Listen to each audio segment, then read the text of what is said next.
initially intravenous ganciclovir, and then more recently the oral prodrug valganciclovir in babies born with initially symptomatic congenital CMV disease. There were 4 studies that have been conducted there. In the 1980s, Rich Whitley led an effort with a phase 1/2 pharmacokinetic study of intravenous ganciclovir. There were 2 different doses that were assessed, and the total duration of therapy was 6 weeks. We then, in the 1990s, conducted a randomized controlled trial, a phase 3 study of 6 weeks of intravenous ganciclovir versus no treatment. In the 2000s, we did a phase 1/2 PK/PD study of oral valganciclovir, and it's an oversimplification that I have on this 3rd sub-bullet, but in essence, the subjects ended up getting a couple of weeks of IV ganciclovir and about 4 weeks of oral valganciclovir. Again, total duration of therapy 6 weeks. And then in the 2010s, we did a phase 3 study of 6 weeks versus 6 months of oral valganciclovir. In each of these trials, the antiviral therapy was started within the first month after birth, and all 4 of those enrolled only babies with symptomatic congenital CMV disease. Now, in addition, the CASG conducted, both in the US and in the United Kingdom, a study of oral valganciclovir started beyond the first month of life, the so-called Valgan toddler study. This was a phase 2 trial. It was placebo-controlled. The duration of therapy in that study was 6 weeks. And interestingly, for the studies that were in the symptomatic population, the totality of the data, especially for the controlled studies, the phase 3 studies, suggested benefit of therapy. Initially benefit of 6 weeks of therapy, and then greater benefit of 6 months of therapy. But the Valgan toddler study, the final main bullet on this slide, was completely negative. It showed no benefit whatsoever in terms of starting therapy beyond the first month of life. Next slide. So the rationale for the current study is that all these trials I just mentioned have basically followed children out to a couple of years of age, but not beyond that. And a lot of that is because of the way that the funding for these studies has been secured. We're very grateful for the funding received, but they had an end date. You know, the funds expired after X date in year. And so with that, we didn't have the luxury of following somebody for 15 years. That just simply wasn't possible. So we don't know whether the benefits of treatment, especially for those when you started within the first month of life, whether that is durable over time. There have been recent uncontrolled studies that suggest that the therapeutic benefit of 6 weeks of therapy anyway does in fact wane over several years. So we need to better understand this. It will impact basically how we follow patients that have been treated, but also it might impact future study designs to try to, if we do in fact see a diminution of benefit, that we might be able to have a different study design in the future that might have a positive impact upon that. And then finally, we really don't know much at all about long-term adverse outcomes following either ganciclovir or valganciclovir treatment. So that's another large question mark that we would like to address. Next slide. The objectives of the study are listed here. The primary objective is to describe audiologic outcomes as a function of age at initiation of treatment and as a function of time since completion of treatment among people previously treated with either intravenous ganciclovir or oral valganciclovir for congenital CMV infection. We have a couple of secondary objectives. The first is to examine neurodevelopmental outcomes as a function of age at initiation of treatment and of time since completion of therapy. And then also to assess the long-term safety profile of intravenous ganciclovir or oral valganciclovir when administered as either a young infant, neonate and young infant, or as a toddler. In terms of exploratory outcomes, we also are seeking to describe the cellular immune response to CMV among subjects who were congenitally infected with CMV, and then also to characterize virologic characteristics among those that are congenitally infected, but now are being followed many years thereafter. Next slide. Inclusion criteria and exclusion are very straightforward. First, of course, we need informed consent from the parent or legal guardian and assent as appropriate, and many of these patients will be of the age of assent. They need to be 2 years of age or older, so having reached their second birthday.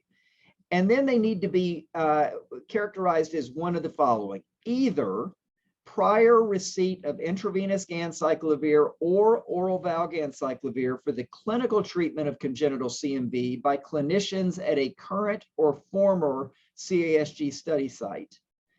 So that's one. So that's one way of getting in. Or prior participation in a CASG study of the treatment of congenital CMV. And exclusion criteria basically is not able to comply. Next slide. The design, I've touched on the first part of this slide already. These are subjects that are patients that have either been treated with intravenous ganciclovir or oral Valgan, either as routine clinical care at a CASG site or former CASG site, or in a previous CASG study.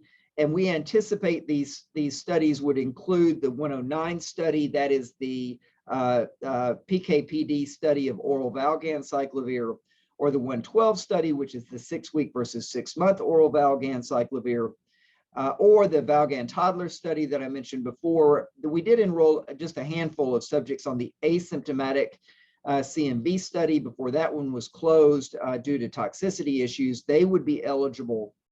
And then the final sub-bullet is, again, what I've alluded to, and that's that if you've been treated at a study site, but you've been treated clinically, we anticipate that management of those patients will be similar to the management of the subjects in the older studies. And therefore, that's the rationale for allowing them to be enrolled as well. Subjects enrolling in this follow-up study will have audiologic and neurodevelopmental assessments obtained. They'll have long-term endocrine assessments looking for age at pubertal onset and progression. And they'll have assessments for oncologic toxicities that might have occurred earlier in life. They'll also have virologic and immunologic testing for those exploratory objectives that I mentioned before. Next slide. So subjects will have a single appointment. Now it doesn't have to have everything on the same day. There is a window here, but this is not a study where they're continued to be followed for long periods of time. This is coming back for a one-time assessment. So they will come back and they'll have demographic data and assessment of degree of CMV disease, antiviral treatment history if they weren't part of a CASG study where we already know what that is, pubertal history and neurologic functional status, any history of cancer at all prior developmental results if they were obtained for clinical reasons, prior audiologic test results if obtained for clinical reasons, and then if possible, if available, the biologic mother and the biologic father's current height and weight. If the subject's been previously a member of a CASG study, then their PID-1 or if used PID-2 subject number will be retrieved so that the information we have in our study database can be linked to this new study. Demographic data and degree of CMV disease will be retrieved from the earlier studies database. And if there is a discrepancy, we're going to believe what was in the earlier database, not what was being recalled by the family. We believe that will be a more reliable source of information. A physical exam for Tanner staging will be performed. Age-appropriate neurodevelopmental testing, audiologic testing will be obtained. Blood will be obtained for the endocrine assessments for pubertal onset that I mentioned before, as well as the CMV immunologic assessments. Blood, urine, and saliva will be obtained to quantify and characterize the virus. plain X-ray of the left wrist will be obtained for bone age. This is done for, again, pubertal determinations, whether they're advanced on time or delayed. Each of the assessments, as I've already mentioned, will be obtained only once. And as I've said, it can be on the same day or spread out over any period of time within study window, which is shown on the next slide, where we have a schematic of everything I just mentioned. And you can see on the far, only 2 columns here, but the right-hand column, the window of time is plus 6 months. So don't have a minus here because you got to have informed consent. That's when the clock starts, but you've got 6 months to bring them in to get all of these things done. And that's what we, anticipate will be an appropriate, adequate period of time to make all of these arrangements. For the testing that's shown here and that I've already verbally gone through, I really think the one that's going to be the most challenging is your neurodevelopmental testing scheduling. And you'll need to work, with local people at your site for getting those neurodevelopmental tests done, the age-appropriate tests done. But this, by having a 6-month window, we hope will be ample time to work through any kind of scheduling issues. Next slide. And that's everything I had. There were, some footnotes from that last schedule of activities, but I had pretty well covered it in the slide prior, so I didn't list out all the footnotes. But I'm happy to look at those if y'all have any questions right now. Jill, I'll turn it back to you and see if you want to seek out questions now or move through the next portion before we have questions, however you'd like to do it. Okay. All right. Thank you, David. We will go ahead and take questions now. So if you guys have any questions for David in regards to the design, background, anything of that nature, of course, I'm going to go a little bit more detail in my section on the how-tos. But if you got questions about why we're doing the study, of course, this is the opportunity to talk with David. Also, for those, I've been admitting some people in as David was presenting. For those that are coming in late, if you guys will go ahead and put in the chat box your name and your institution that you're representing, that's how we're doing our attendance for today. So go ahead and document your name and your institution in the chat box for us. Any questions?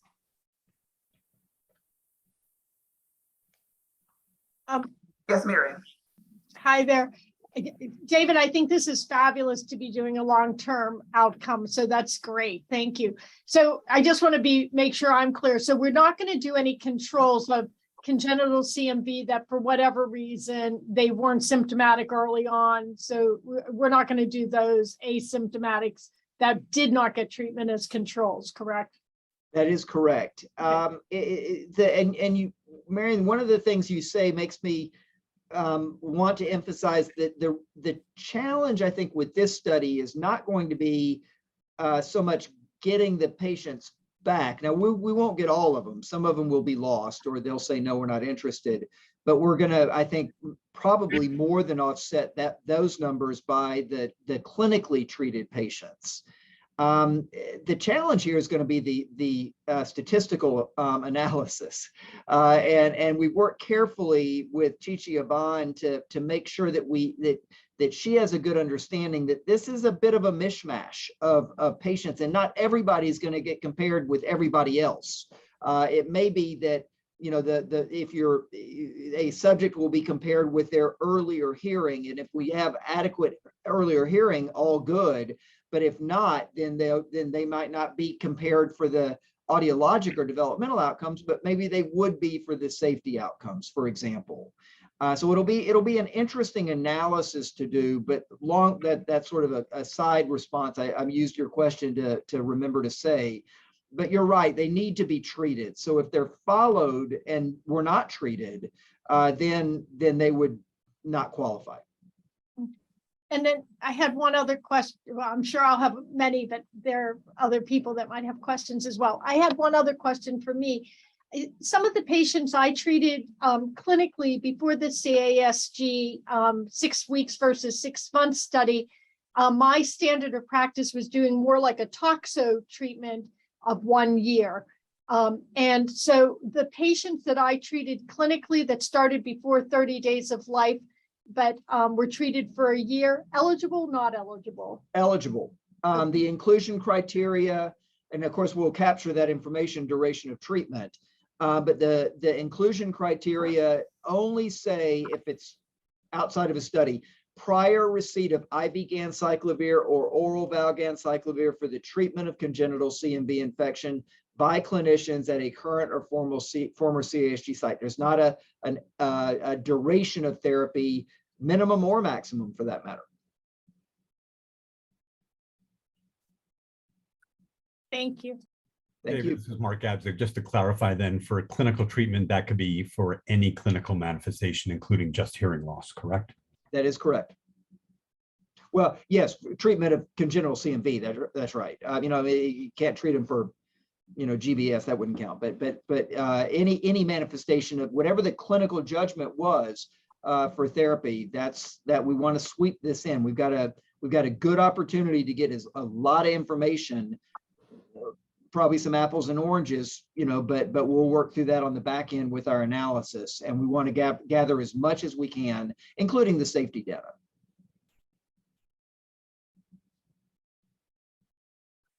Any other questions for David? And keep in mind that you are muted, so if you have to unmute yourself in order to do that, or place it in the chat. I do see one says, if recent audio or neurodevelopment available, still need to repeat.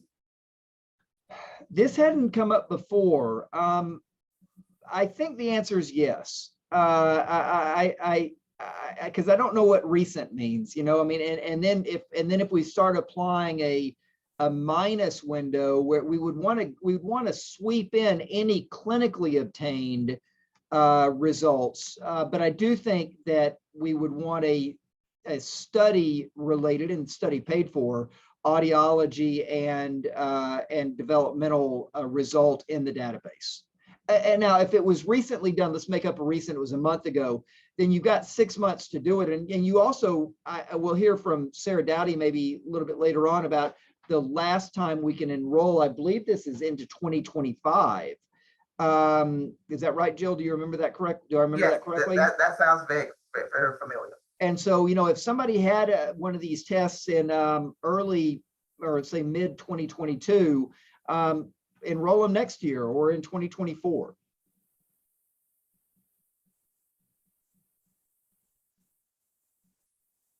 All right, Susie, you're muted.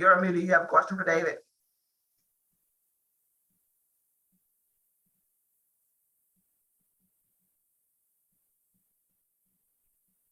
Any other questions for David?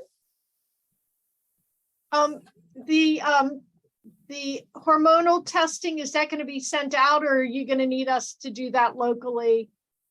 It's going to be local. Local. Yeah, and I'm going to go in that in just a second. Okay.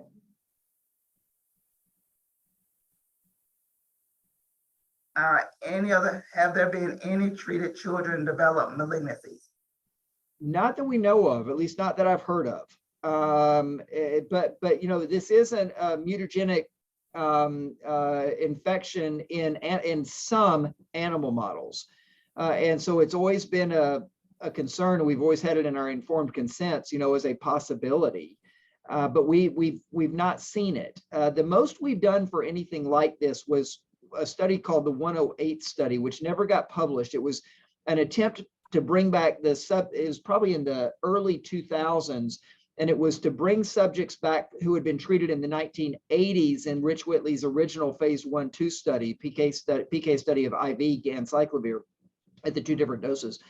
And we did not see any cancer concerning issues, even issues really with pubertal development. But we only got, I forget how many total there were, we only got 17 back. So it was, you know, good not to see it, but it doesn't mean anything in terms of such a small sample size. So I think that it'll be good to get a bigger sweep, which we have an opportunity to do here. And I'll mention again, just the timeline issue. This is, and I'm going to lean over here. I apologize for going off camera, but this looks like we can enroll until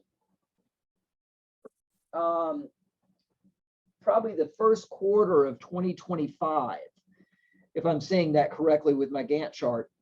And that means that, you know, between now and the end of 2024, you can be looking and seeing who did you have on a prior CASG study? Who did you treat clinically? You call the parents up, they say, yeah, we're interested, but we can't come in till after summer or after fall break or whatever. There's so much flexibility here that I really hope that will increase our sample size as well of what we can get into this database. All right, any other questions for David in regard to background, inclusion, exclusion criteria, anything of that nature? Is there any maximum number per site that you anticipate being able to support? Sarah probably would say yes. No, Mark, I don't. I mean, I suppose if you're enrolling 400 or something, we might have a bit of an issue. But for the numbers we anticipate, I think we will take as many as y'all can bring into it. Thanks. All right, I don't have anything else in chat, and I have no one else that's unmuted that's ready to talk. So again, this is not your last opportunity. All right, so next part that we'll go in, it will be clinical operations, more so the how-to on the studies. So these are the areas that we're going to be covering in this particular section. As we always do, we talk about screen failures, pre-screen failures, and screen failures. And a lot of you have worked with us on previous studies, so I know you've heard this before. So I'm going to minimize it for you. Pre-screen failures, they did not sign consent. You spent some time looking into a record. You realize they weren't eligible, which I don't think in this situation they will be, because a lot of times these are going to be people that you're already communicating with or know that they've been treated. Now, the only time that you may have a pre-screen failure is you contact family. Family says, I don't want to do it because of too much blood out. I don't have the time, whatever the reason they give you. You're going to record those. Screen failures are going to be those that you consented, and then at some point the families withdrew and decided that they didn't want to participate. So those are going to be your difference between your pre-screen and your screen failures. Similar to like what we do for all of our other studies, you'll capture that data once a month, and that really helps us on how we manage. And if we're seeing some issues with enrollments, and we're not getting the robust enrollment that we want, we can actually look at modifying something to make a change. All right, so subject enrollment is going to happen through our Rare Disease Clinical Research Network website. For all of you that's participating in the enterovirus study, very similar to what we're doing for that particular protocol, is going to be a REDCap database. It is password protected. We do ask that at least one person from each site have access to enter data. Training will be provided by the DMCC. And then we also recommend or request that you send us, if you haven't already done so, your site contact sheet so that we know who at your site needs access to that EDS account. Same schedule of events that you've already seen for David. And the one thing, again, I wanted to point out that which David's already done is you've got a huge window. You got that 6-month window to get all of these items done over that time period. Now, for your baseline demographics, you're going to be capturing the date of birth, gender, race, and ethnicity. We ask that you do birth weight, birth length, birth head circumference, and gestational age if it is available. We want to capture that information. Now, if they were already previously in one of the CASG studies, that PID number that you're going to provide us, we can actually link a lot of that information. But if these are clinically treated subjects that you have, then of course we want that information if it's available. The degree of CMV involvement, of course, is going to be the neuroimaging abnormalities that was seen since birth, chorioretinitis since birth, TKI during the first month, thrombocytopenia during the first month, hepatomegaly during the first month of life, splenomegaly during the first month, CSF WBC count following birth, CSF protein concentration after birth, CSF CMV PCR after birth, any elevated transaminases during the first month of life, elevated bilirubin during the first month of life. Your medical history, we do have a different subset of items that you're going to collect on boys versus girls. So for boys, you want the age of onset of gynecomastia, voice break, and axillary hair development, and any acne.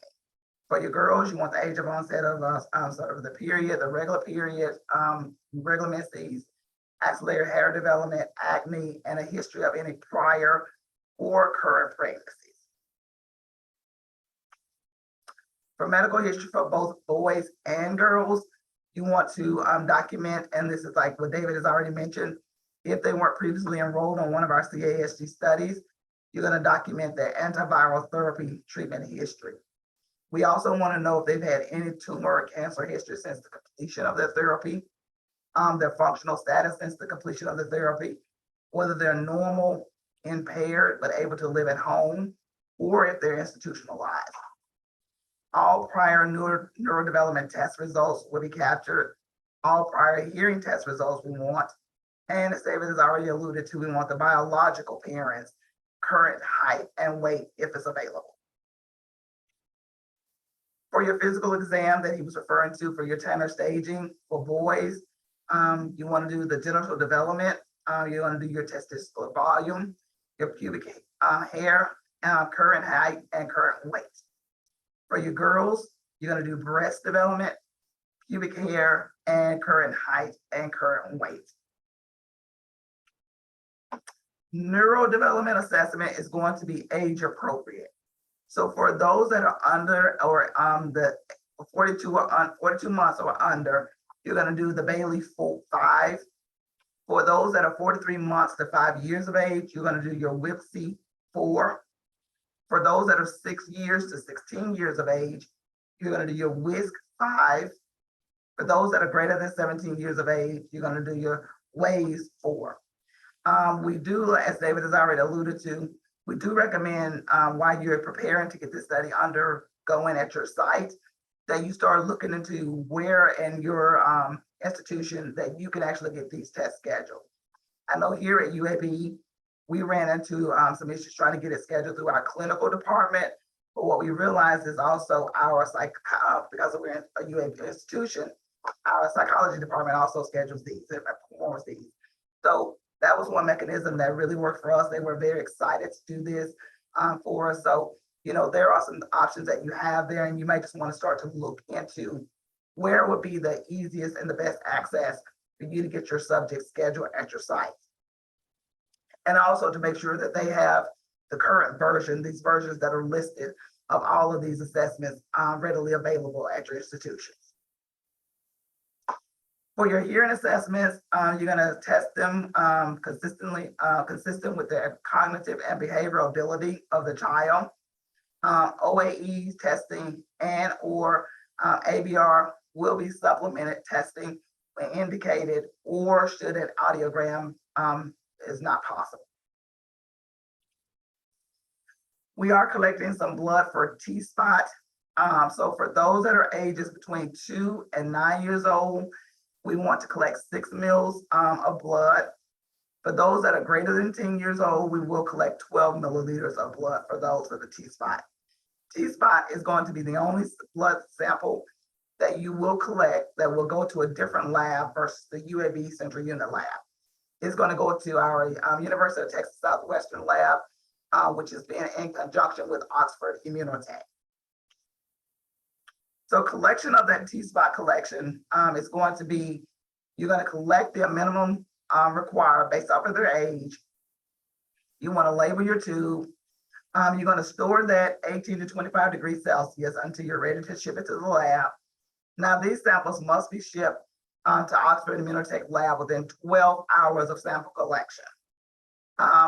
Samples must be shipped at room temperature, 18 to 25 degrees, and only ship those Monday through Thursday.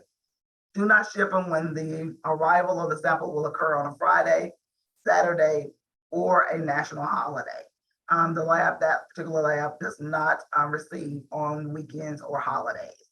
So you want to keep that in mind as you're scheduling your subjects also, is that don't schedule them on a Friday because you can't collect that particular blood. So it may mean an opportunity that you have to bring them back just to collect the T-spot. So if you want to collect Monday through Thursday, that's going to be your window for collecting your T-spot collections.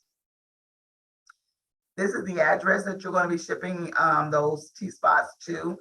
Dr. Blanca is very nice, very sweet at UT Southwestern. So like I said, this is her address, and we'll provide all of that in the mop for you guys. Your urine collection, It's going to be a minimum of 2 meals. That's going to be preferred on your urine collection. You're going to collect that sample, transfer it to the cryo vial that we provide you, label the cryo vial, freeze the sample at -70. You do have a window of -69 to -60 for less than 24 hours. If it goes longer than 24 hours outside that temperature range, it is considered a protocol deviation. Samples can be batch shipped to the UAB central unit. So of course, you don't have to ship them per patient. As you accumulate your subjects and your freezer starts to fill up, you can actually go ahead and batch ship those samples out. Your saliva collection is going to be using a swab, and viral transport media will be stored at the room temperature until it's ready to be used. Of course, you're going to have your patients sit with their head against the wall or stabilize their head with your hand. If they're young, they can lay back against the bed or just have the head of the bed raised. Insert the swab into one side of the nose into the pharynx and tonsillar areas. Mouth. I'm sorry. I'm so used to doing COVID testing now. Into the mouth, instead of the pharynx or tonsillar area. You're going to rub that swab over both tonsil pillars and then the posterior or pharynx. Avoid touching the tongue, teeth, and gums if possible. Remove the swab, place it in the viral transport media tube. Wring the swab out while it's in the media. Press it against the side, and then remove the swab and discard it. So the swab, you're going to ship it minus the swab. Label the transport media tube, freeze it at -70. And again, you've got that same excursion temperatures that I mentioned before. And then batch ship those as well. The whole blood sample, you're going to collect a minimum of 1 ml of whole blood in an EDTA tube. You're going to transfer that whole blood to the cryo vial that we provide you. You want to label your cryo vial and again store it at -70 until it's ready to be shipped to UAB with your same temperature excursions. And those can also be batch shipped as well. All right, your plasma, you're going to collect a minimum of 1 ml of whole blood in an EDTA tube. You're going to centrifuge that at 1,000 Gs for 10 minutes at 4 degrees Celsius within 2 hours of your sample collection. Transfer that plasma supernatant, which we hope is a minimum of 1/2 ml, into the cryo vial that we provide you. Be careful not to disturb your cell layer when you're removing the plasma. Label the cryo vial, store it at -70 until you ship it. And again, you've got your temperature excursion range. And again, also these can be batch shipped as well. Now, this is your hormone testing, and this testing will be done at your local lab. So this is all going to be done through your local hospital lab. You're going to be doing the LH, FSH, and the DHEA on everybody. So everybody gets those, LH, FSH, and the DHEA. That's on everyone. On your boys, in addition to those three, on boys only, you're going to do a testosterone. In addition to those three on girls, you're going to do the estradiol. So for each boy should have four hormone testing done. Each girl should have 4. And like I said, it's going to be different based off of boy or girl, the sex of the subject. For your radiology, you're going to do a plain X-ray film of the left wrist for bone age, and David has already mentioned that for you as well. So that's part of the exam that we want you to capture for us. I tell people all the time in regards to protocol deviations. A lot of times our sites definitely they look at protocol deviations as a negative, something that I've done wrong, or it makes my site really look bad. Some of them, depending on what they are unavoidable, and we recognize that. But what this does is it helps us to understand, as David has already mentioned, this study is going to be a challenge to analyze because we've got apples and oranges anyway. Should we have gaps in data collection, the protocol deviations help us to fill in those gaps. So what we do is, if we know we're missing a whole blood, and why are we missing a virology sample on patient number 6745? Well, we know we were missing that we can actually pull the protocol deviation list to know, well, we had the whole blood, it's shipped, and somehow the tube was unthawed or whatever, taking it out of the freezer. So now we know why that particular sample may have a little bit more, the results may have be a little bit off. So not all protocol deviations are bad. Protocol deviations fill in the gap for us as we're trying to write and understand what we have in our database. We do say that you must adhere, though, to the study protocol, as well as the manual of procedures for when you're undergoing this study. You are responsible for enrolling only eligible subjects, which, as David has already alluded to, should be pretty easy because we have very limited inclusion and exclusion criteria. According to ICHGCP sections 4.5.2 through 4.5.4, the following should be noted. The investigator should not implement any protocol deviation or change in the protocol without agreement from the sponsor and prior approval, review and approval from the IRB, except when necessary to eliminate any immediate hazard to the trial participant.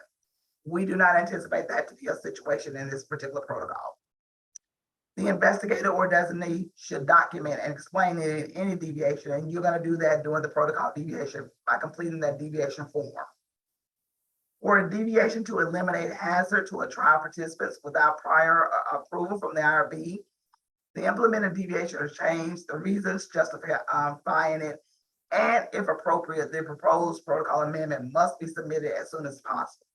Again, we don't anticipate that's going to happen with this particular protocol. But we have to just remind you that there are some guidelines as it relates to protocol deviation. Now, in regards to the laboratory, this is a little bit about more so what you should expect to receive from your lab supplies.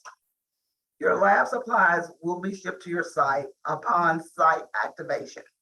So once the UAB Central Unit regulatory team reviews all of your documents that you provide us, and you guys have completed we have one person at each site that's completed the electronic database entry training, your site will be considered, you'll receive an activation memo. This will be the memo that Carol Hartland in our lab will utilize to say, okay, now it's time to ship blood or sample collection supplies to your site. So that's when your site will actually receive your lab kits. In your virology collection supplies that you're going to be receiving, you're going to get your EDTA micro container blood collection tubes. We actually probably will, instead of the microtainers, we'll probably just use the regular EDTA because these subjects, we may have a mixture of both because these subjects are not just our normal babies we're so used to dealing with. These subjects may actually go up to 17, 18 years of age. So we may have actually both regular EDTAs and the microtainers. You're going to have cryo vials for your blood collections, your shippers and your boxes for your freezing, and then your FedEx air bill pre-printed with the UAB shipped to address and the account number listed. For your saliva collection, you're going to have your swabs, your blood swabs, and you're going to have your virus transport media container, your shippers and boxes for freezing, and then again, your FedEx air bills with our address and account numbers listed. For your urine collection, you're going to have your urine collection cups, your cryo vials, and again, your boxes and the FedEx air bills. For your T-spot collection, you're going to get the lithium, heparin, or citrate tubes. It can be collected in either one. The shippers, the FedEx air bill. Make sure when you're pulling these air bills, one's going to have a Texas ship to address and one's going to have a UAB address. So only thing that goes to Texas is these T-spot collections.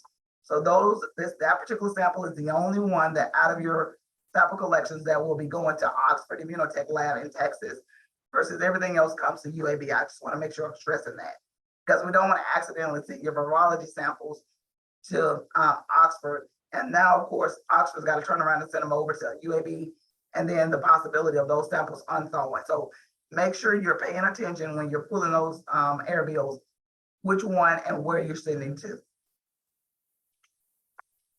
Your shipping boxes prior to your shipment of the specimens, they must be barcoded and entered into the EDS system. Instructions for using the biospecimen tracker will be provided by the DMCC in their electronic database entry training.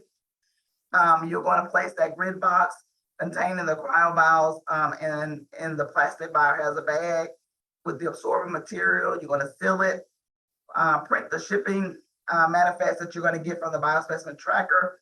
You're going to place a copy of that in the box, place the bag containing the 9x9 grid boxes in the outer box, along with 5 pounds or more of dry ice, put the manifest in, and then tape it up, and of course, ship it over to UAB. This is your shipping address and your contact. Should you run into issues with supplies or anything of that nature, it's going to be Carol Hartline. She's going to be your contact if should you need additional supplies. If you're something that you have is expired, she's going to be the individual that you're going to be reaching out to provide you with those updated supplies. Carol is also going to be the one that's going to be shipping to you upon site activation. That's pretty much everything I have from clinical operations perspective. Anything from me in regards to the clinical operations. And again, you are muted, so you have to either unmute yourself or you can place it in the chat box, whichever you're most comfortable.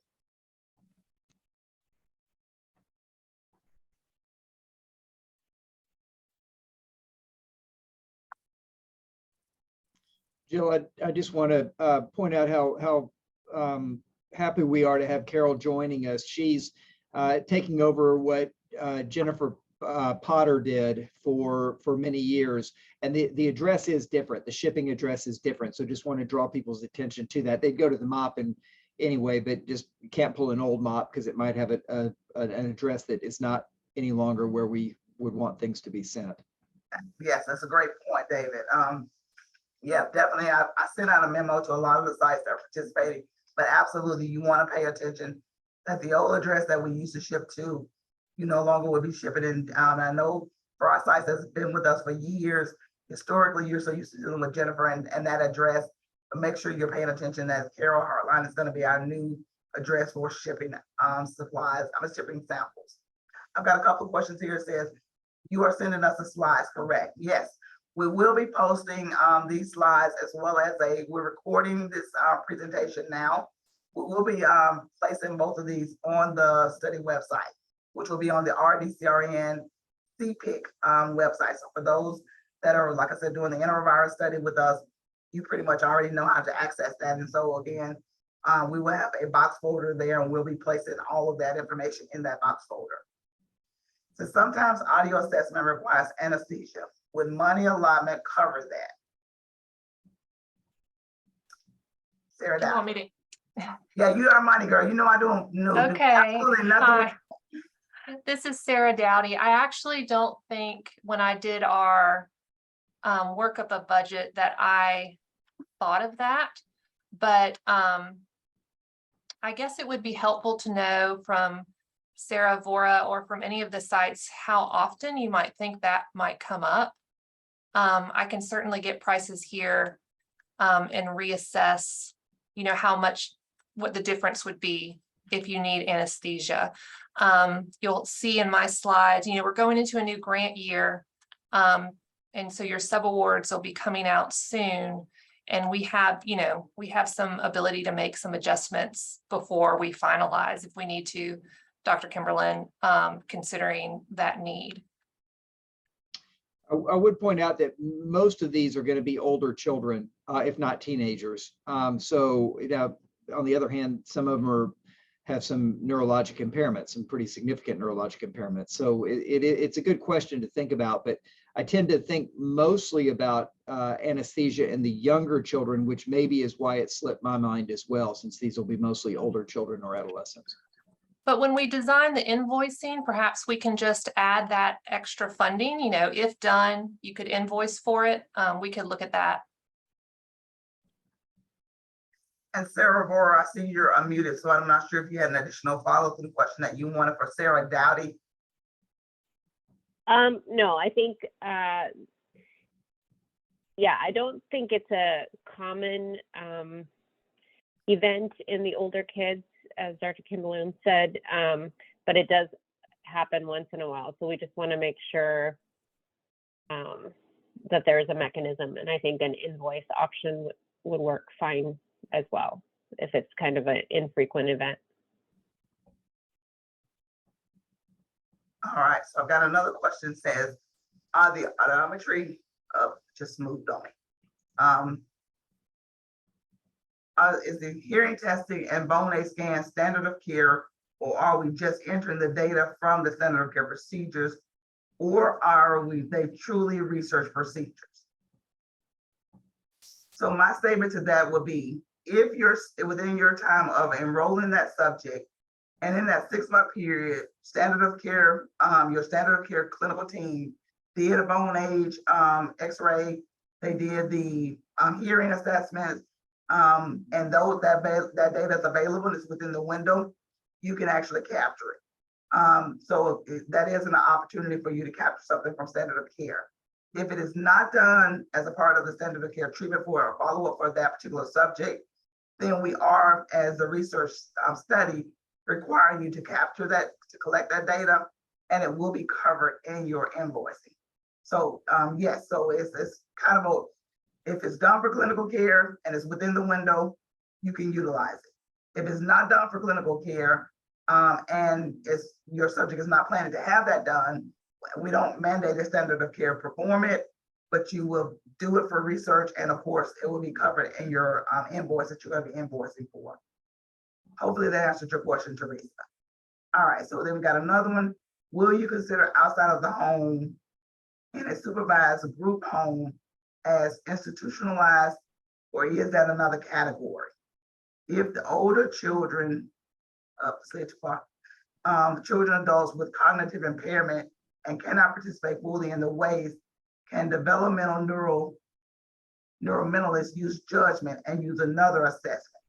Or will they need to just say unable to perform if family wishes to participate, but decline blood draws, are they still eligible? So we got 3 questions here basically.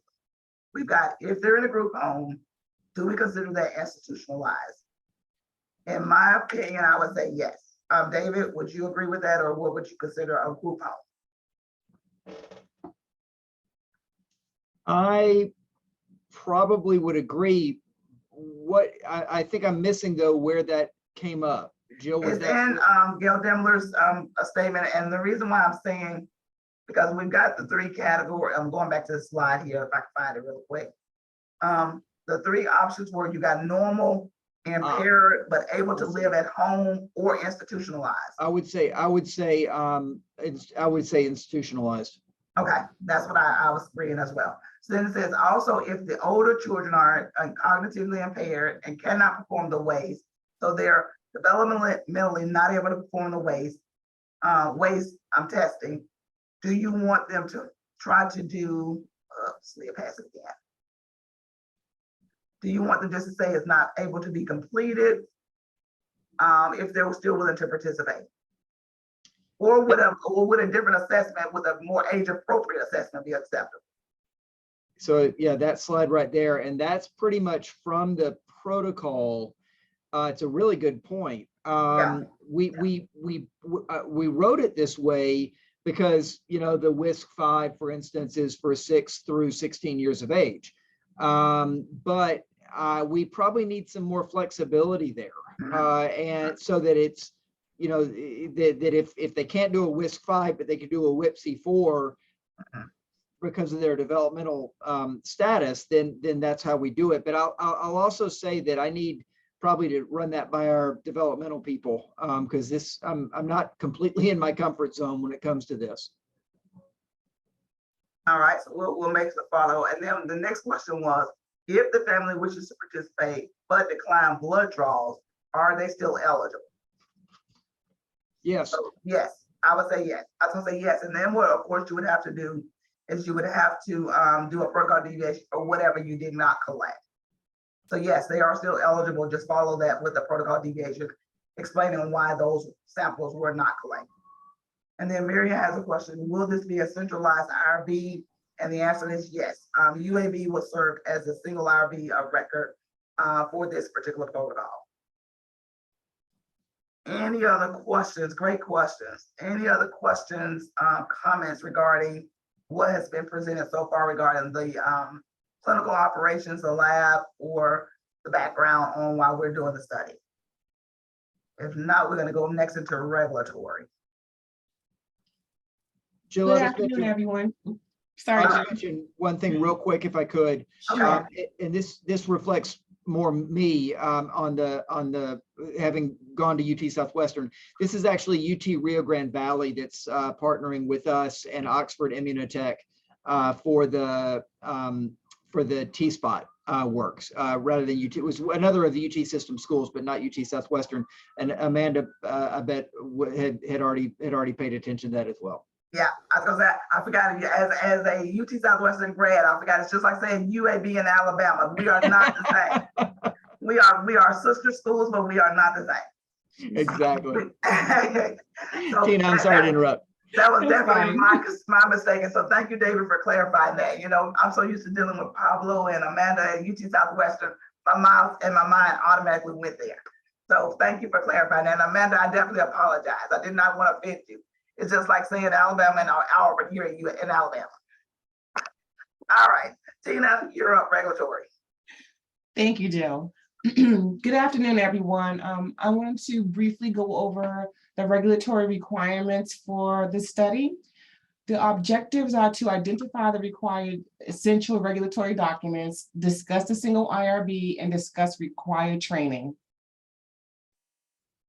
Regulatory file document guidelines. Investigators must maintain one file for each study, and all essential documents must be in the file. And you will receive your project notebook eventually. But in order to get your study in order, these are all of the points here that we want you to keep up with everything in this one file for this particular study. Your site-specific documents that are going to be due. This is something that we use here in the central unit, and we will send you copies of these when I send out an email later on after this presentation. Investigator of record agreement. This is a non-study drug treatment or study, so we will be using an IOR for this study. Laboratory certifications that are going to be needed for this study are CLIA, CAP, and your reference ranges.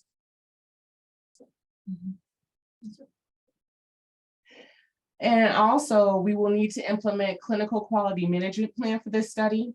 And the purpose of the CQMP is to verify compliance, ensure data accuracy, protect human rights, and ensure good clinical practice. And this is the clinical management plan, what it looks like. We will also go over protocol-specific documents. And this also is something that's maintained in the central unit, but we will send a copy of this to all sites. Single IRB, UAB is a primary IRB for this study. And we will be using the Smart IRB for this study. I have begun entering the site names here for the Smart IRB, so you will receive notification for you to confirm that your site will be part of the Smart IRB.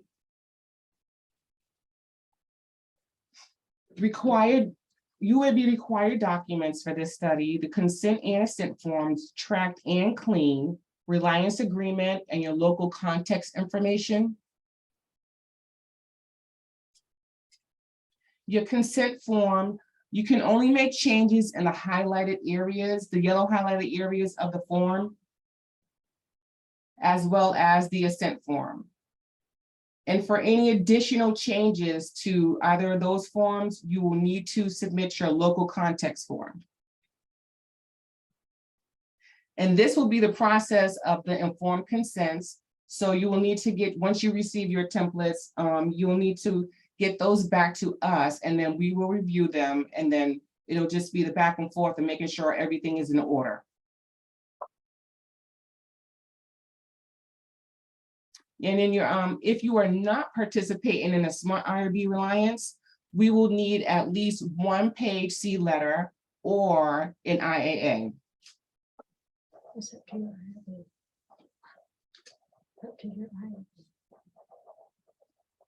And this is the local context information form that you will need if you need to make changes to either the consent or the assent form.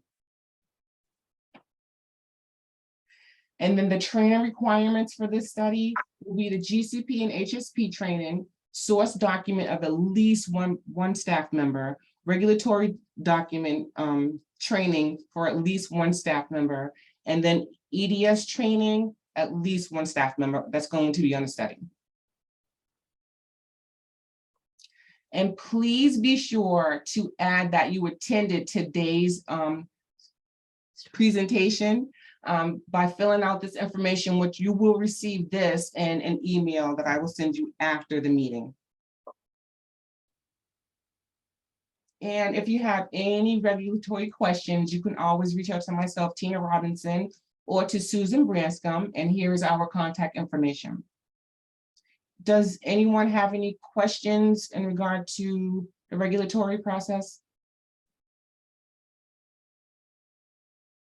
And recall, you are on, so you need to unmute yourself or place it in the chat box. Any questions that you have for Tina? Just a couple of points that I wanted to kind of stay off of Tina's slides. A lot of you are working with us. This is regarding the CQMP. A lot of you are already, your site's already working with us on other studies, and Tina has already reviewed your CQMP and approved it. As long as that CQMP has all UAB central unit studies on it, you don't have to necessarily create another CQMP. So as long if it's within 2 years of being signed, it says all UAB central unit studies, then your CQMP is pretty much done for this particular study. I've got a question here. When do you expect regulatory documents to be available to the sites? As far as the IRB, the IRB approval, that is currently pending. So we'll be in contact with each site after we do receive the approval for that. And then also, Jill, I just wanted to mention one more thing too, for if the sites could please complete their contact sheets and send them to me so that we can get all of the study personnel into our database for this study, that would be great. Yes, we have a phenomenal database that we utilize to do all kinds of communication with sites. And unfortunately, the database is only as good as the information that's in it. And the information that's in it is only as good as what we have. So I know for this particular study, we started out, we only had the PI names. And so the invites to this meeting and only went out to the PIs. And then as we learned of different study staff coming on board, we started, forwarding the invite. But again, that goes back to because we didn't have a contact sheet for your site. So the contact sheet is extremely important. It tells us where we start and who do we need to contact regarding different pieces. Like I may be following up with someone regarding a consent form or an EDS training based off of what you put on that contact form. Tina is going to follow up with you regarding your regulatory document because she's got that listed as you're the regulatory person for startup. So that contact sheet is extremely important. You just people realize it's a small document, but it has a lot of value. And then we got a question: can you resend the request for the contact sheet to each of us? Yes, I'm actually going to resend a template IOR, and I will send I will attach the contact sheet to that email as well. Any additional questions for Tina? Great questions.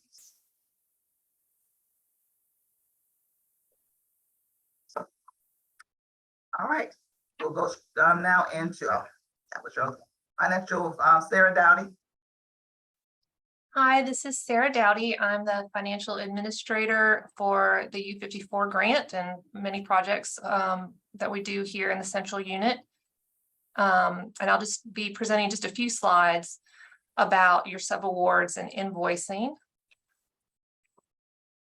Okay, so your subaward comes from a U54 grant from NIH, NIAID, And really the bulk of sites that are participating in the study are already part of our CPIC consortium. They're already participating in other CPIC studies. So there are a handful of US sites that will be new to the consortium with this retrospective CMB project. So just to kind of review the basics, the original dates of our U54 were September of 2019 and ran until August 31st, 2024.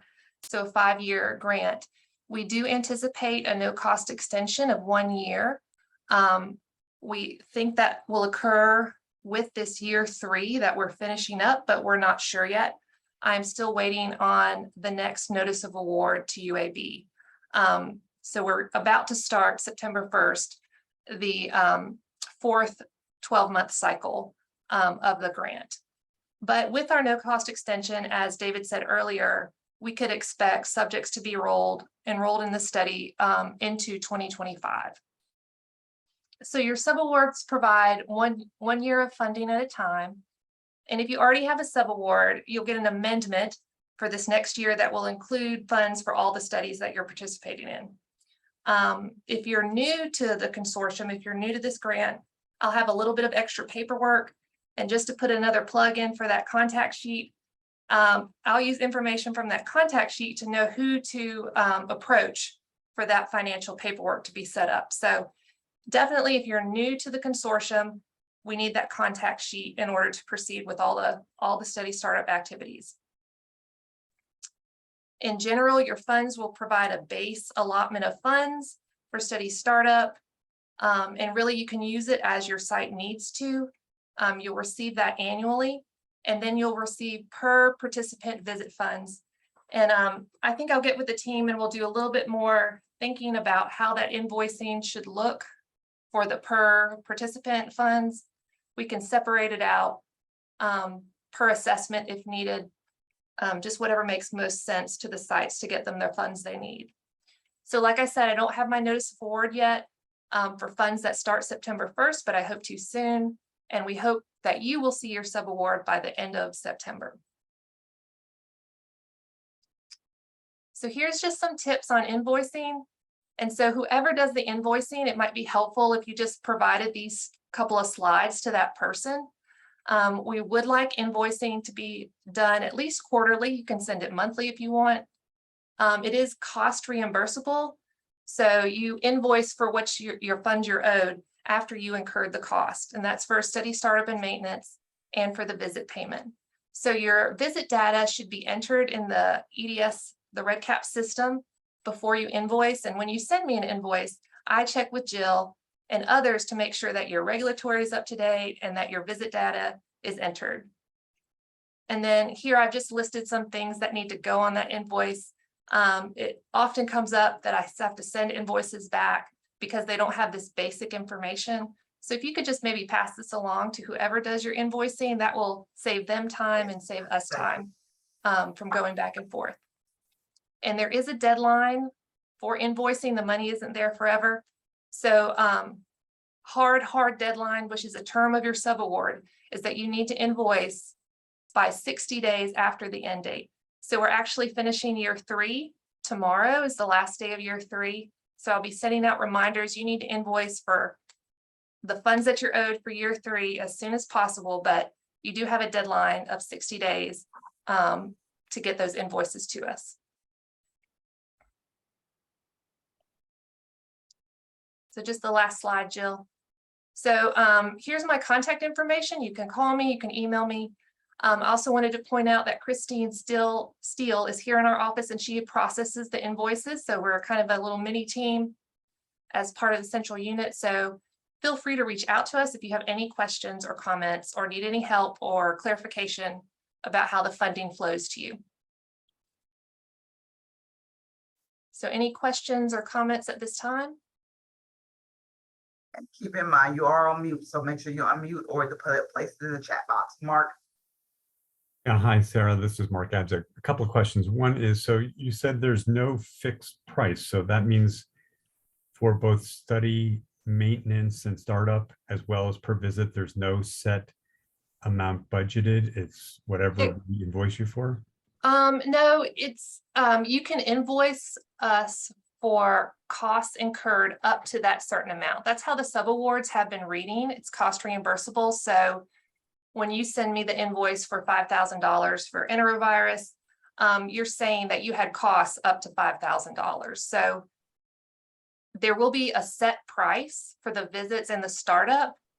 And that's what you'll invoice for, but it is considered cost reimbursable.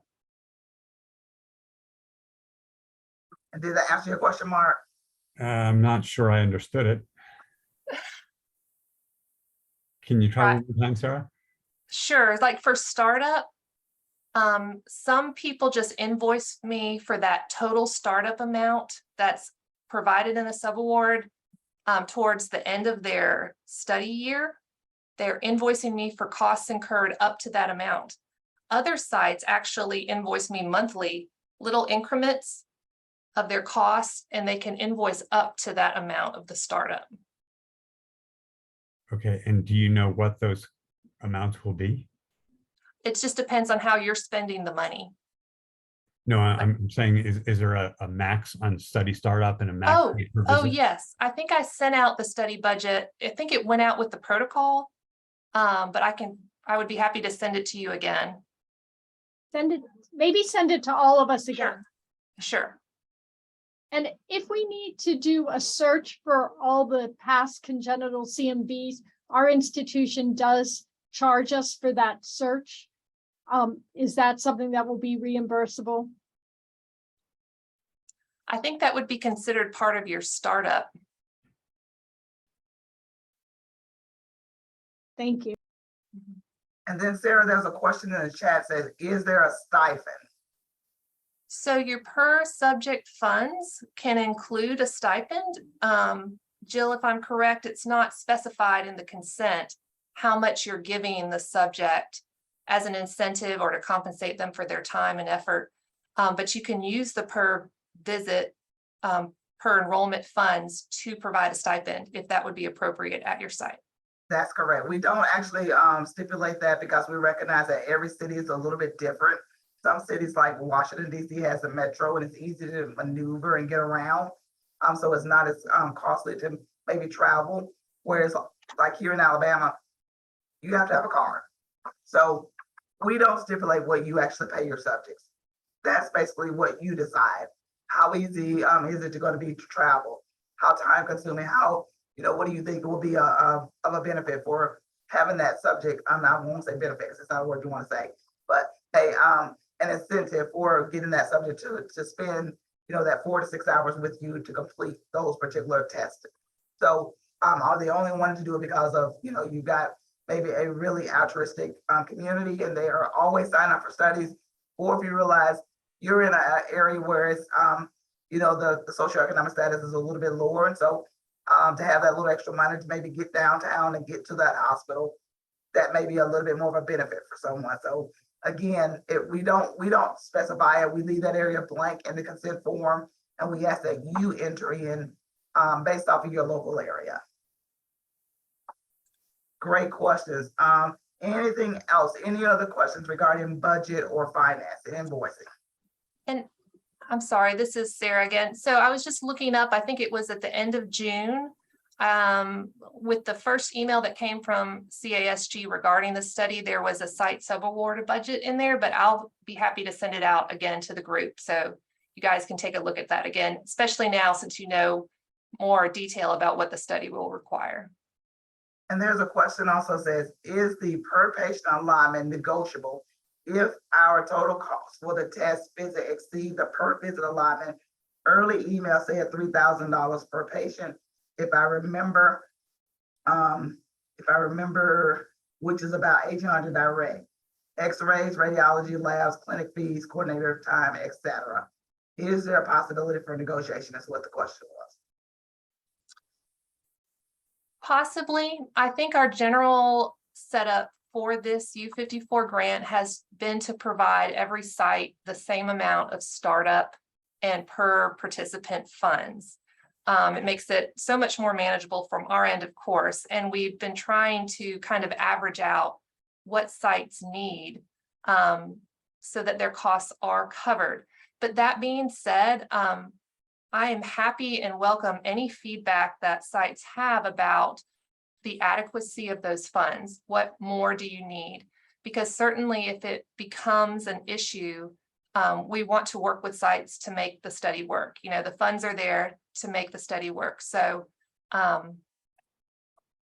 guess that's my kind of yes, but that's something that I would discuss with Dr. Kimberlin and the team. But in general, we provided the same amount per site and per visit. But as I said before, we do have the ability to use those funds in the way that we need them. So the subawards are, will be in development in the next month. So if you have strong concerns about that budget, I would encourage you to please let us know, and we can have those discussions.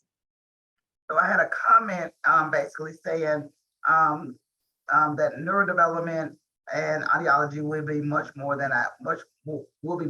I think. So it's kind of a comment. And then I've got a question that came directly to me. Since this amount per patient includes FNA, correct? If you have a high rate, then that will decrease the amount you have. So does that amount that you're listed in your budget include your FNA? It does. It includes indirect. And that's how the other CPIC subaward, the other funding for the other studies have been set up. I would say here at UAB regarding the neurodevelopmental testing, when I thought, think about paying for that service clinically, it is quite expensive. Those tests don't take quite as long as a whole battery of tests. You have, Jill, I don't know if you could speak to this more, but the test per subject for their age range, you just have to consider the cost for that assessment. Yeah. Right. It was about 45 minutes for but depending on, like I said, again, how developmentally delayed or not delayed that particular subject was. So they were saying on average about 35 to 45 minutes. So I would love, actually, if you have someone at your site that could help provide, give us some quotes from your institution. This is how much it costs here for the audiology and the neurodevelopment. As we move forward, that information will help us assess the budgets that are going to come out. So yes, I would love to know. I can check here at UAB what costs we incur, but I think we tend to be cheaper than a lot of institutions. So yes, I'd love to have that information. And Sarah Bora says she has collected some cost data. She'll send it to you. Okay, perfect. Thank you, Sarah. Any other questions for Sarah? Great comments.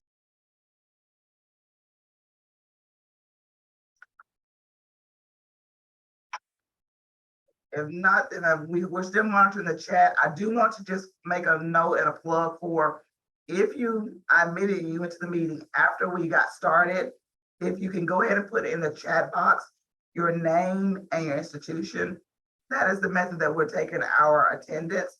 So if you can put your name and your institution in the chat box, if you haven't already done so, please do that for us. And that's how we're taking attendance. All right, so our next presentation will be from the DMCC. So Elaine, you're up. Hi, thanks, Jill. Thank you, Elaine. All right, next slide. So I'm from the RDCRN Data Management and Coordinating Center. So again, part of the Rare Diseases Clinical Research Network, of which CPIC is a member consortium. And you see the URL for our website there. It's also easily Googleable. So if you just type in RDCRN or Rare Diseases Network, you'll find our website. Next slide. So this is the main network site, kind of when you first get to this, has lots of great information. I encourage you to check it out. And then you'll see I've highlighted up in the corner the RDCRN members login. And that's where you will go as a member of the CPIC consortium to really get to your specific consortium pages. Next slide. In order to log in, there's a number of different methods. The preferred method is that you find your organization from a drop-down list. So we have a list of hundreds of institutions here. Ideally, you could find your institution in that list, and then you'll be able to log in with your institutional credentials. And it makes it nice and easy. You don't have to remember another password. If your institution is not in the list, then we'll need you to set up an account through login.gov. So it's relatively easy process, but then you'll use the login.gov method. Next slide. So this is just an example of logging in through your institution. So my institution is Cincinnati Children's Hospital. So I get the authentication page here where I would enter my username and password. And then I'll get multi-factor authentication, which is Duo. So that does need to be set up. I have it set up on my smartphone, which makes it pretty easy. We also have a remember me for 30 days checkbox. So hopefully you don't have to do it every time. You can click this remember me link and only do it once a month. Next slide. So as I mentioned, there's the login.gov option. Again, this is just if your institution does not appear in the drop-down list on the main login page. So what you'll do is go to login.gov and create an account through their website. It is important, though, that whatever email address we're supplied by the central unit is what we'll use to tie your account to login.gov. So you really need to use the same email address that you give the central unit. Otherwise, you won't be able to log in. So again, just make sure you're using the same email address as whatever you supply to the UAB central unit. And then you'll see a authentication page through login.gov. Again, you'd enter your email address and whatever password you set up through them, and that will let you in the RDCRN site. Next slide. When you get into the members landing page, I want to point out a few things. The first tab that I want to point out is the consortia pages. Next slide. When you go to this page, again, this is CPIC specific, you'll see a lot of information that's just helpful to know. So who the project manager is, the principal investigator, some other information on the DMCC.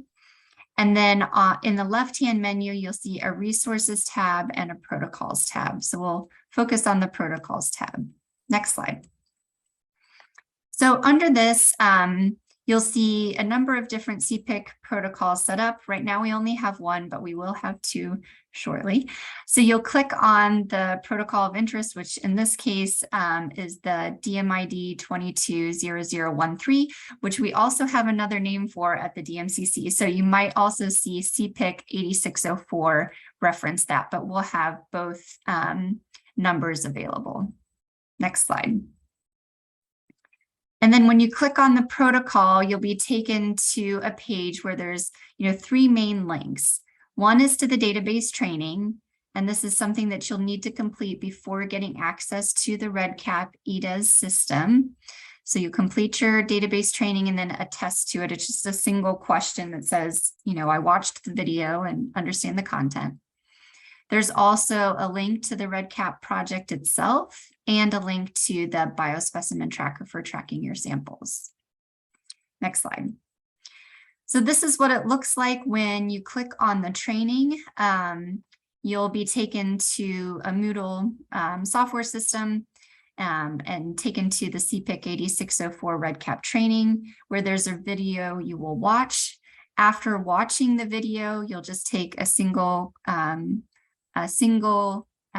question quiz, just attesting that you've completed the training.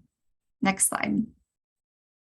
I also want to point out, kind of back on the main members landing page, that there's a tool garden tab. This is another way to get to a lot of our resources that's offered through the DMCC. Next slide. So for example, you can get to the biospecimen tracker, RDCRN box, and REDCap, as well as a bunch of other tools, but these are the ones that are highly sought after. Next slide. And if you need help, there's a lot of different ways that you can reach out to us. Once you're on the members landing page, we have this little purple button that's the DMCC help desk. And so you can submit a quick question through there. You can go to our support portal, which is, has lots of different pages on all of the different systems that we host, but also you can submit a ticket, which is the screenshot on the right. So you basically go in and put in your email information and what you need help with, and we'll get back to you as soon as you can. We also have an email address there. So it's rd.dmcc@cchmc.org. That's another way to reach us. I think that's my last slide. One other thing that I just kind of want to point out, I know the question came up earlier regarding will these slides be posted? And the answer to that, I said yes. I said it was going to be yes. So where you see this resources little link right here on your slides, right up below the CPIC logo, is where we're going to have a folder set up that's going to be for this particular study. And it'll have access to we'll eventually put up here the MOP, the protocol, the slide presentation from today. So this is where you're going to go and you're going to get access everything that you need for this particular study. So get very intimately familiar with this particular site, because again, this is where you're going to go to gain access to all of your documents for this. And so I'm going to go back to the URL. So I want to make sure everybody should already have it, but just in case, this is where you want to start. And I know a lot of you probably already have access from the 8601, which is the enterovirus study. But if not, we will be working with Elaine to create accounts. And again, this is why that contact sheet, so we keep going back to that contact sheet, why that contact sheet is so important, because we utilize that contact sheet also to let Elaine know who needs an account for the CPIC study on this particular website. Elaine, do you also want to mention about the when the training for the EDS will be available and posted for them to complete, or is it already available? It's not available yet. So we've just received Jill's feedback and everything for the database. And so we just want to make sure that that's completely finalized and shipshape before we document it in a video. So we'll get that ready ASAP. Okay. And so will a notification go out, or how will they be notified that it's available? Yeah, we'll send out a notification, to everyone that we have the contact information for, just to make sure that that it's available. Right. So again, our contact sheet is important. So if you're going to be doing the EDS training, we need to have you on that list so that Elaine will know these are the people who should notify. Now the training is available, it's accessible. Go in, watch the video. Real simple test. If you can't pass this test, you can't pass any test. Click that you agree and you watch the video and you're made a 100. So everybody gets a 100, right? You either get a 0 or 100. 100 is our goal. Any questions for Elaine regarding the website, regarding EDS training, access, anything of that nature for Elaine? And again, you're muted, so unmute yourself or place it in the chat box.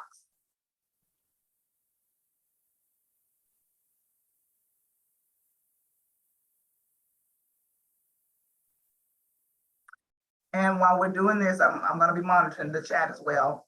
While we're doing that, again, if you came in after after the beginning, you have not placed your name in the chat box with your name and your institution, go ahead and do that now.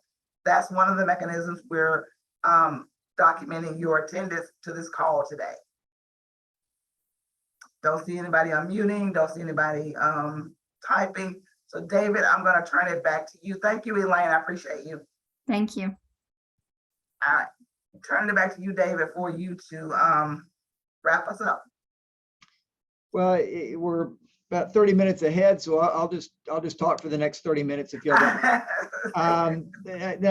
thank you all very much. This is, I think, it's a focused kind of study. But I think it's an important one. I think it will address a question that all of us, I think, anticipate will be the case, that there is waning over time in terms of therapeutic benefit, but we have not proven that yet. And then also it will do a whole lot to build out the safety database. And that is also important as we think about how we approach families in the future, not only for research studies, but for clinical care decisions as it relates to congenital CMV.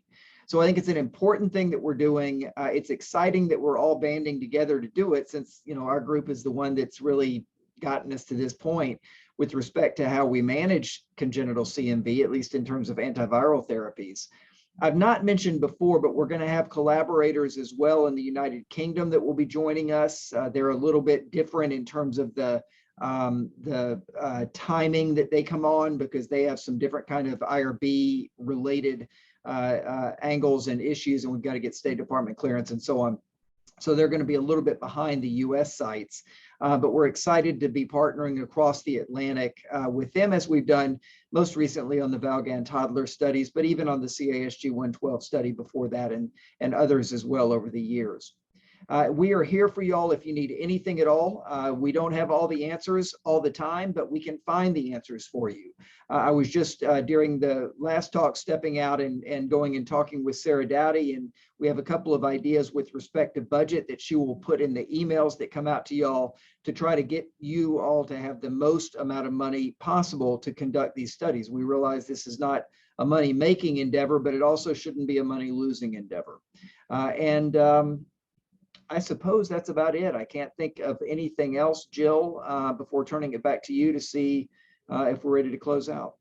No, I think, like I said, for me, David, like I said, again, we're very efficient. We gave them 30 minutes of their day back. I know Tina would appreciate if you use that 30 minutes to go ahead and start working on that IOR and gathering up your lab normals and clears and caps. And so now you'll have no excuse to go ahead and get that done. But definitely, as David has already mentioned, this is going to be a really exciting study for us. It's an opportunity for us to gather up and pull back all of the subjects that we've seen across multiple CASG studies, as well as what you've done clinically for clinical care. And so we get to answer a question that has not been answered. So, and hopefully at some point we can take out the question about the cancer and the consent form. We have had a couple of parents that were kind of concerned about that. So if we answer that question with this study, maybe that's an opportunity to make that one change, but so again, you guys are instrumental in helping us to do that. And we really are happy to partner with you. I am looking forward to, once we get that template consent approved, to reviewing each one of your individual consent forms and assent forms. If you have any questions regarding clinical operations, how to manage or whether this subject is eligible, what do I do with this? How do I manage that? I am here. Tina's available for you for regulatory, your clinical management plan. Sarah Dowdy, of course, is going to be your budget contact. And Elaine and her team is going to help us with the EDS. So we're here. It's a team, it's a small team, but we're mighty in power, and you are part of that team. And so we really are excited about that. We are recording this. And again, this recording will be posted on that website. So thank you guys so much for attending across your lunch break. I know that was a commitment for especially those that are in the Central Time Zone. So we really do appreciate you guys, and have a wonderful day and stay safe.